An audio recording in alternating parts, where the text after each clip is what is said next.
మీ business ని develop చేసుకోవాలని అనుకుంటున్నారా? అయితే వెంటనే సంప్రదించవలసిన ఫోన్ నంబర్ 7729969299. కేసీఆర్ ఖయాల్ తప్పిండని చెప్పి అనడానికి ఇంతకంటే ఎక్కువ ఉదాహరణ అక్కర్లేదు. గతంలో పగటి కళలు కనేటోడు ఇప్పుడు చీకటి కళలు కూడా కంటున్నాడు ఫామ్ హౌస్ లో. కాంగ్రెస్ పార్టీ చట్టాన్ని న్యాయాన్ని గౌరవిస్తుంది. సుప్రీంకోర్టు లేదంటే స్పీకర్ ఏ నిర్ణయం తీసుకున్నా కట్టుబడి ఉంటుంది. కానీ వచ్చిన వాళ్ళందరికీ నైతిక స్థైర్యం నింపడానికో లేకపోతే నేను గట్టిగా ఉన్నా అని చెప్పడానికో ఎప్పుడు కూడా పొలిటికల్ స్టేట్మెంట్స్ అంతా కూడా వీకెండ్ స్టేట్మెంట్స్ వస్తున్నాయి మిస్టర్ కేసీఆర్ గారు. అది మీ రాజకీయ అనిశ్చితికి లేకపోతే రాజకీయ డిక్లైన్కు, ఒక రకంగా డిక్లైన్ అంటే మీరు తగ్గుతున్నారని చెప్పడానికి ఇంతకంటే ఎక్కువ ఉదాహరణ అక్కర్లేదు. మరి వచ్చే ఎమ్మెల్సీ ఎన్నికల్లో మీరు ఎందుకు పోటీ చేస్తలేరు? వచ్చే ఉప ఎన్నికలకు సంబంధించి మాట్లాడుతున్నారు. ఇంతవరకు మీరు ఇంట్లో నుంచి బయటికి రాలేదు. అసలు మీ విధానం ఏందో చెప్పలేదు. ఇంతవరకు ప్రతిపక్ష నాయకునిగా మీ పాత్రే లేదు. మీ పార్టీ నాయకులు, మీ కొడుకు, మీ అల్లుడు ఏదేదో బయట వచ్చి మాట్లాడుతున్నారు. అసలు వాళ్ళకి ఆ స్టాంటిటీ ఉన్నదని నేను అనుకోను. మీరు మాట్లాడే మాటలకు కూడా విలువ తగ్గిపోతుందనే విషయాన్ని మీరు గమనిస్తే మంచిది.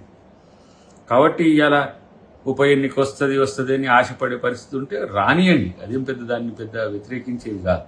ఈరోజు ఒక ఆర్టిఫిషియల్ క్రియేషన్, మీకు సంబంధించిన మీడియానో మీకు సంబంధించిన సోషల్ మీడియానో మీ తాబేదారులు పెట్టిన కొన్ని సంస్థలు వాటితో స్ప్రెడ్ చేస్తున్న వాటితో ప్రభుత్వ వ్యతిరేకతను ఏదో క్రియేట్ చేస్తున్నారు.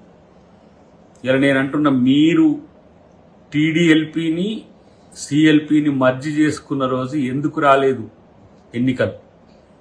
బీజేపీతో కుమ్మక్క అయినరా? బీజేపీ ఏమైనా మీకు సహకరిస్తున్నదా? ఇలా కోర్టులను మేము కామెంట్ చేయలేము, కానీ మన ఆ రోజు కూడా కోర్టులే ఉన్నాయి. ఇప్పటికి కూడా మీరు డిస్మిస్ చేసిన వెంకటరెడ్డి గారి, సంపత్ గారి కేసు ఏమైంది? మీకు ఒక న్యాయం, కాంగ్రెస్కి ఒక న్యాయం ఉంటుందనే కోరికతో మీరు ఉండండి, కాదండి.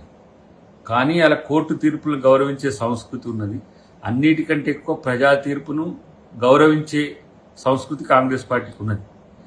రేవంత్ రెడ్డి గారిని మీరు ఎదుర్కోవడానికి చేసే ప్రయత్నాల్లో మల్లగుల్లాలు పడుతున్నారు. ఇలా కడియం శ్రేయర్ గారు పోయిందనే కోపం ఉన్నదో, నా నుంచే ఒక 10 మంది పోయినరో కోపం ఉన్నదో. మరి ఆ రోజు మా వాళ్ళు కూడా ఒక 15-16 మందిని తీసుకున్నారు కదా.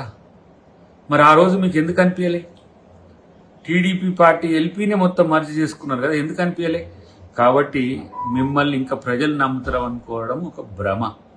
మిమ్మల్ని ఎవరు పట్టించుకోరు. మీ పార్టీ పరిస్థితి చాలా దీనంగా ఉందనే విషయాన్ని గమనిస్తే మంచిది.